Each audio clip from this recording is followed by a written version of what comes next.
Chicken, mutton எதுவுமே வேணாம். இது மட்டுமே எனக்கு செஞ்சு குடுங்க. டெய்லி கூட செஞ்சு குடுங்கன்னு கேட்குற அளவுக்கு டேஸ்ட்டா அள்ளி தரக்கூடிய இந்த 65 நீங்க யாராவது ட்ரை பண்ணியிருக்கீங்களா?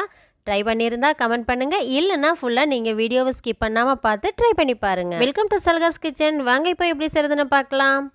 நான் ஒரு காலிஃப்ளவர் வாங்கி எடுத்திருக்கேன். அதை இந்த மாதிரி நம்ம தனித்தனி பூவா பிச்சு எடுத்துக்கலாம். அதுக்கப்புறமா மீடியமான சைஸில் கட் பண்ணி எடுத்துக்கோங்க. ரொம்பவும் பொடிசாக கட் பண்ணிட வேண்டாம். இந்த மாதிரி இருந்தால் எடுத்து சாப்பிட்றதுக்கு ஈஸியாக இருக்கும், டேஸ்ட்டாகவும் இருக்கும். இப்போது கடாய் ஒன்றை ஹீட் பண்ணிவிட்டு அதுக்கு மூழ்கிற அளவு தண்ணி ஊற்றிக்கிட்டே மஞ்சள் தூள், கொஞ்சமாக உப்பு சேர்த்துக்கோங்க. நம்ம மசாலா சேர்க்கும் போதும் உப்பு சேர்ப்போம், அதனால் மீடியமான அளவுக்கு மட்டும் உப்பு சேர்த்துக்கோங்க. ஓரளவுக்கு நல்லா நமக்கு சூடு வந்துருச்சு. காலிஃப்ளவரை நார்மலான தண்ணியில் ஒரு 2 தடவை கழுவி வச்சுருக்கேன். அதுக்கப்புறமா இதை சேர்த்துக்கிறேன். சேர்த்துட்டு 2லேருந்து 3 நிமிஷத்துக்கு நல்லா கொதிக்க விட்டுருங்க. கொதிச்சதுக்கப்புறமா எடுத்துருங்க. ரொம்ப நேரம் வேக வைக்க வேண்டாம். மறுபடியும் நம்ம ஆயிலில் போட்டு பொரித்து எடுக்க போகிறோம். அந்த நேரமும் வேகும். இப்போ நமக்கு சூப்பராக ரெடி ஆயிருச்சு. ரொம்ப வேகலை, பார்க்கும்போது உங்களுக்கே தெரியும். இது எல்லாத்தையுமே நான் எடுத்து இன்னொரு பாத்திரத்துக்கு மாற்றிக்கிறேன். காலிஃப்ளவரை நம்ம இந்த மாதிரி வேக வைக்காமல் கூட செய்யலாம். அப்படி செய்யும்போது நீங்கள் நல்லா சுடுதண்ணியை கொதிக்க வச்சு அதில் ஊற்றிடுங்க. இப்போ நம்ம அடுத்ததாக இதுக்கு மசாலா சேர்த்துக்கலாம். கரம் மசாலா, மிளகாய்த்தூள், ஆல்ரெடி மஞ்சள் தூள் சேர்த்துருக்கோம். அரிசி மாவு 1 டேபிள் ஸ்பூன், கடலை மாவு 1 டேபிள் ஸ்பூன், தேவையான அளவு உப்பு நம்ம ஆல்ரெடி சேர்த்துருக்கோம், அதனால் பார்த்துட்டு சேர்த்துக்கோங்க. இஞ்சி பூண்டு பேஸ்ட்டு 1 டேபிள் ஸ்பூன் சேர்த்துட்டு தண்ணி எதுவுமே ஊற்ற வேண்டாம். இது எல்லாத்தையும் நம்ம இந்த மாதிரி கலந்து விட்டுக்கலாம். சூடாக இருக்கும் அப்படிங்கிறதுனால நான் கைகளை வச்சு கலந்து விடலை. சூடு ஆறிடுச்சு அப்படின்னா நான் கைகளை வச்சு கலந்து விட்டுருவேன்.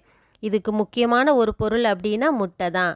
முட்டை சேர்க்குறதுக்கு இஷ்டம் இல்லை, நீங்கள் முட்டை சாப்பிட மாட்டீங்க அப்படின்னா கவலையே வேண்டாம். இந்த இடத்துல நீங்கள் 2 டேபிள் ஸ்பூன் கார்ன்ஃப்ளவர் மாவு சேர்த்துக்கோங்க.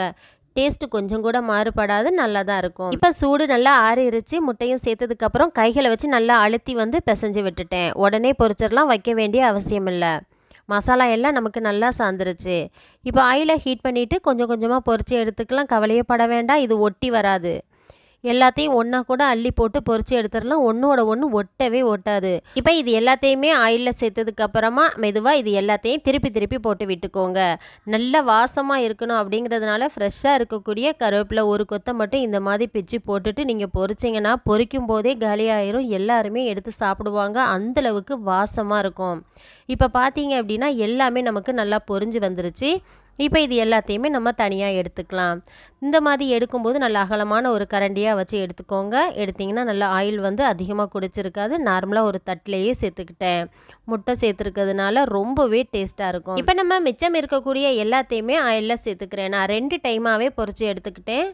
கொஞ்சம் கொஞ்சமாக போட்டு பொரிக்கிறத விட நம்ம இந்த மாதிரி கூட பொரித்து எடுத்துக்கலாம். ஒன்றோட ஒன்று ஒட்டாது அப்படிங்கிறதுனால நான் நிறைய சேர்த்துக்கிட்டேன். நல்லா கலந்து விட்டுட்டு மொறுன்னு பொரித்து எடுத்துகிட்டு உள்ளே நல்லா சாஃப்டாக இருந்துச்சு. குழந்தைங்கள்லாம் ரொம்பவே பிடிச்சி வாங்கி சாப்பிட்டாங்க. ரசம் சாதம், சாம்பார் சாதம், வெரைட்டி ரைஸ், லெமன் சாதம், புளி சாதம்னு எல்லாத்துக்குமே செட் ஆகும். கண்டிப்பாக ட்ரை பண்ணி பாருங்கப்பா. எப்போவுமே நம்ம வீட்டில் செய்யக்கூடிய காலிஃப்ளவரை கொஞ்சம் வித்தியாசமாக இந்த 2-3 பொருட்களை சேர்த்து இந்த பக்குவத்தில் செய்து கொடுத்தீங்கன்னா அப்படியே கறிக்குழம்பு சாப்பிட்ற மாதிரியே இருக்கும். இப்போ நம்ம செய்கிறதுக்காக சுடுதண்ணி வைக்கிறதுக்கு அடுப்பில் தண்ணி வச்சுருக்கேன். 1 ஸ்பூன் வரைக்கும் உப்பு சேர்த்துக்கலாம். அது கூடவே 1/4 டீஸ்பூன் அளவுக்கு மஞ்சள் தூள் சேர்த்துட்டு கொஞ்சம் கொதிக்க விட்டுருங்க. ஓரளவுக்கு நல்லா இந்த மாதிரி தளன்னு கொதிச்சதுக்கப்புறமா காலிஃப்ளவரை நல்லா கழுவி சுத்தம் பண்ணி எடுத்து வச்சுருக்கோம்.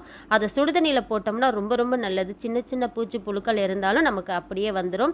இப்போ சுடுதண்ணியில் போட்டுட்டு ரொம்ப நேரம் குக் பண்ண வேண்டாம், இல்லைனா அதோட டேஸ்ட்டே சுத்தமாக மாறி போயிடும். ஒரு 3லேருந்து 4 நிமிஷம் அப்படியே விட்டுருந்தேன். இப்போ நான் இதை தனியாக ஒரு தட்டுக்கு மாற்றிக்கிறேன். ரொம்ப வேகவும் இல்லை, அது லைட்டாக தான் நமக்கு குக் ஆகியிருக்கு பாருங்கள். இப்போ இது எல்லாத்தையும் நம்ம தனியாக ஒரு தட்டுக்கு மாற்றி இதை வச்சுட்டு இந்த ஒரு கடாயை ஹீட் பண்ணிவிட்டு அதில் 3லேருந்து 4 டேபிள் ஸ்பூன் வரைக்கும் ஆயில் விட்டுக்கோங்க. உங்ககிட்ட நல்லெண்ணெய் இருந்தாலும் விட்டுக்கோங்க, அது ரொம்ப டேஸ்ட்டாக இருக்கும். 1/4 டீஸ்பூன் அளவுக்கு ஜீரகம், 1/4 டீஸ்பூன் அளவுக்கு கடுகு, உளுந்து, இது கூடவே நல்ல பெரிய வெங்காயம் 2 போட்டாலும் சரி 3 போட்டாலும் சரி. பெரிய வெங்காயம் எவ்வளோ சேர்த்துக்கிறீங்களோ அந்தளவுக்கு டேஸ்ட்டு நமக்கு நல்லா இருக்கும். அதை எடுத்து சாப்பிட்றதுக்கும் ரொம்ப டேஸ்ட்டாக இருக்கும். அது கூடவே கொஞ்சமாக கருவேப்பிலை சேர்த்துக்கோங்க.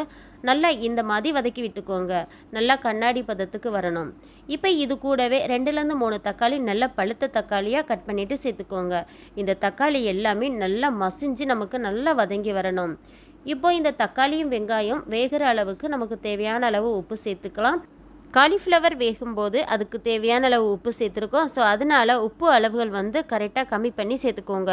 இப்போ இதை மூடியை போட்டு 2லேருந்து 3 நிமிஷத்துக்கு அப்படியே விட்டுருங்க. இடைக்கிட ஓப்பன் பண்ணி நீங்கள் கலந்து விட்டுக்கோங்க.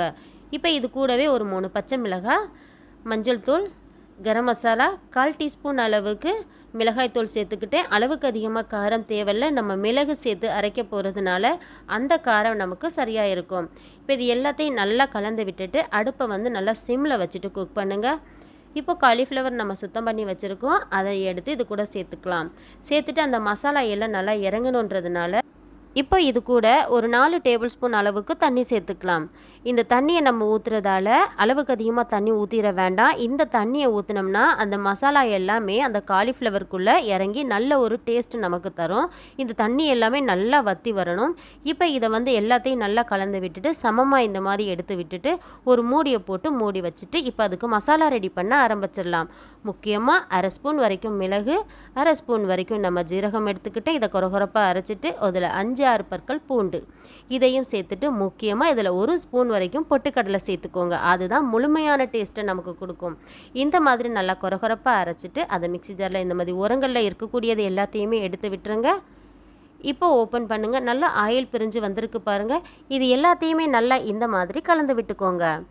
இது எல்லாமே நமக்கு மசாலா சேர்ந்து இருக்குது. இருந்தாலும் இன்னும் ஒரு தடவை நல்லா சிம்மில் வச்சு ஒரு 2 நிமிஷத்துக்கு கைவிடாமல் இந்த மாதிரி கலந்து கொடுத்திங்கன்னா அதோட டேஸ்ட் நமக்கு நல்லா இருக்கும். இப்போ அரைச்சி வச்சுருக்கக்கூடிய மிளகு, ஜீரகம், அது கூடவே பொட்டுக்கடலை சேர்த்துருந்தோம். முக்கியமாக நமக்கு டேஸ்ட்டு தரக்கூடியது. கண்டிப்பாக இந்த பக்குவத்தில் நீங்கள் ட்ரை பண்ணி பார்க்கணும். இதே மாதிரி உருளைக்கிழங்கு கூட நம்ம செஞ்சு பார்க்கலாம். இப்போ இதை மசாலாவை சேர்த்துட்டு நல்லா கலந்து விடுங்க. அடுப்பு நல்லா சிம்மில் வச்சுக்கோங்க. சிம்மில் வச்சா தான் அதோட டேஸ்ட் நமக்கு அப்படியே பொரிஞ்சு முழுமையான டேஸ்ட்டாக கிடைக்கும். இப்போ இதை வந்து நல்லா கலந்து விட்டுட்டு சமமாக இந்த மாதிரி எடுத்து விட்டுட்டு ஒரு மூடியை போட்டு மூடி கரெக்டாக ஒரு 2 நிமிஷம் விட்டோம்னா இந்த மாதிரி ஆயில் பிரிஞ்சு அப்படியே திரண்டு வருங்க. இதை ஓப்பன் பண்ணும்போதே என்ன கறியாக செய்கிறீங்கன்னு சொல்லிட்டு என்னோட பசங்க வந்து கேட்டுட்டு வந்தாங்க. செஞ்சிட்டு இருக்கும்போதே ஒவ்வொரு பீஸ் காலிஃப்ளவராக எடுத்து வாங்கி சாப்பிட்டுட்டாங்க. அந்தளவுக்கு ரொம்ப ரொம்ப டேஸ்ட்டாக ரொம்ப அருமையாக இருந்துச்சு. நீங்களும் கண்டிப்பாக ட்ரை பண்ணி பாருங்கள். சாம்பார் சாதம், ரசம் சாதம் எல்லாத்துக்கும் ரொம்ப ரொம்ப சூப்பராக இருக்கும். இந்த வீடியோவை வந்து செய்து பாருங்கள். செய்து பார்த்துட்டு அதோட டேஸ்ட் எப்படி இருந்துச்சுன்னு அதுக்கப்புறமா நீங்கள் கமெண்ட் பண்ணுங்கள். கண்டிப்பாக உங்கள் எல்லாருக்கும் இந்த வீடியோ ரொம்பவே யூஸ்ஃபுல்லாக இருக்கும்னு நினைக்கிறேன். பிடிச்சிருந்தால் லைக் அண்ட் ஷேர் பண்ணிவிட்டு தொடர்ந்து சல்கஸ் கிச்சன் சேனலுக்கு உங்களுடைய ஆதரவை கொடுங்க. இது மாதிரி சூப்பரான இன்ட்ரெஸ்டிங்கான வீடியோவோட நெக்ஸ்ட் டைம் பார்க்கலாம். ஸோ அது வரைக்கும் பாய்.